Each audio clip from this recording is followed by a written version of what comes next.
Chill कर रहे हैं, सो रहे हैं, खा रहे पी रहे हैं, पार्टी कर रहे हैं, उनको पता है कि हमारा डिफेंस सिस्टम सारी मिसाइलों को रोक लेगा। मतलब सोच के देखिए एक बार कि अपन यहाँ पे पढ़ाई कर रहे हैं और इतने में वहां से बहुत सारी मिसाइलें आना चालू हो गई है। कितना अजीब बात है। लेकिन इजराइल जो है सारी की सारी मिसाइलों को जो है वो रोक लेता है ना। उनका जो एयर डिफेंस सिस्टम है वो बहुत ही अमेजिंग है। तो उसी के बदले में इजराइल ने भी दोस्तों स्ट्राइक कर दी गाजा स्ट्रिप के ऊपर, जिसकी वजह से कई सारे घर टूट गए, कई सारे लोगों की मौत भी हो गई। यहाँ पे हम लोग बात करेंगे बांग्लादेश के बारे में। बांग्लादेश के अंदर दोस्तों कल परसों में क्या हुआ, एकदम से 52% फ्यूल की जो प्राइसेस है वो बढ़ा दी गई, जिसकी वजह से पूरे देश में जो है वो प्रोटेस्ट हो गया।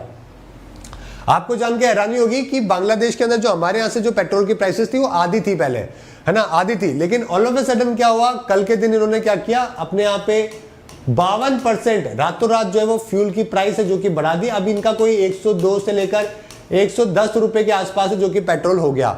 अगर मैं टका में बात करूं तो कोई 150 टका के आसपास है जो कि पहुंच गया, ठीक है। और इसके अलावा डीजल की प्राइसेस भी 42% है जो कि बढ़ा दी गई।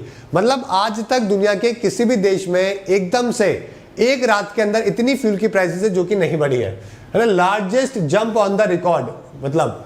और ऐसा बोला गया, इसका रीजन पूछा गया तो ये बोला गया कि भाई पेट्रोल प्राइसेस इंटरनेशनली बढ़ रहे हैं, उसकी वजह से ये हमने भी बढ़ाए हैं। हालांकि अगर आप फैक्ट देखोगे तो पहले 133 तक पहुंच गया था डॉलर, 133 बैरल पर डॉलर पहुंच गया था, उससे तो खैर कम ही आ गया, नीचे की तरफ ही आ गया। ओके, लेकिन प्रॉब्लम क्या है कि बांग्लादेश की भी इकोनॉमी की हालत बहुत ही खराब है। इनके पास में फॉरेक्स रिजर्व जो है वो भी कम हो गया है, बहुत कम बचा है, 4-5 महीने का बचा हुआ है ना। इसके अलावा रशिया ने यूक्रेन पे इन्वेजन किया, ग्लोबल एनर्जी के प्राइसेस डेफिनेटली पुराने टाइम से तो बढ़ ही गए थे। कोविड के अंदर इकोनॉमी जो है वो इतनी अच्छी तरीके से फ्लॉरिश नहीं कर पाई। तो पूरे देश के अंदर आप देख सकते हो रातों रात जो है मोटरसाइकिल राइडर, कार वालों ने जो है पेट्रोल पंप पे गाड़ियां लगा ली ताकि जो है वो प्राइस राइज के इफेक्ट से बच सके, ठीक है। इसके अलावा पूरे देश में प्रोटेस्ट होने लग गया, डेमोस्ट्रेटर्स रोड के ऊपर उतर गए प्राइसेस को लेकर, रिटेलर और बाकी सब काफी परेशान है क्योंकि इन्फ्लेशन भी बहुत ज्यादा है। तो आप देख सकते हो कि अभी तो $95 के ऊपर ही है, पहले तो मार्च में $133 पर बैरल है जो कि पहुंच गया था। बांग्लादेश की प्रॉब्लम क्या है कि एक तो फॉरेन एक्सचेंज रिजर्व बहुत कम है ना। इसके अलावा लग्जरी गुड के ऊपर इन्होंने इंपोर्ट के ऊपर जो फ्यूल है इनके ऊपर प्राइसेस जो है इंपोर्ट को भी कम कर दिया है। कम करेंगे तो प्राइस बढ़ानी पड़ेगी क्योंकि इनका अगर ये ज्यादा पेट्रोल मंगवाएंगे तो इनको फॉरेक्स में ज्यादा पैसा देना पड़ेगा, पैसा बचा नहीं है तो इन्होंने इंपोर्ट को कम कर दिया।